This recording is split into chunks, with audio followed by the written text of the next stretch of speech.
ഡ്രൈവറാണെന്ന് പറഞ്ഞ് ശമ്പളം പറ്റി വീട്ടിൽ കിടന്ന് ഇറങ്ങിയാൽ മതിയോ? ക്ഷമിക്കണം മുതലാളി, തീരെ സുഖമില്ലാഞ്ഞിട്ടാണ്. സുഖമില്ലെന്ന് പറഞ്ഞിട്ട് ഇപ്പൊ ദിവസം എത്രയായി? വയ്യലാക്കാൻ നേരത്തെ പറയണം, ഞാൻ വേറെ ആളെ വെക്കില്ലേ? അയ്യോ മുതലാളി, അങ്ങനെ പറയരുത്. ഇന്നൊരു ദിവസം കൂടി മുതലാളി ഒന്ന് ക്ഷമിക്കണം. നാളെ തീർച്ചയായും ഞാൻ വന്നോളാം.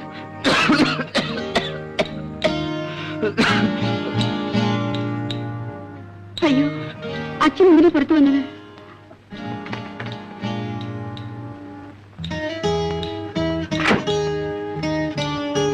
മുതലാളി, അച്ഛന് പനിയാ, തീരെ വയ്യ. മോളാണില്ലേ? രാഘവ ടെസ്റ്റ് എടുത്തോ? അല്ല, അവള് പറഞ്ഞ നേരല്ലേ?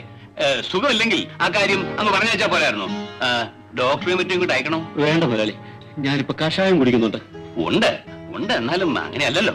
ഇതാ, ഇത് വെച്ചു.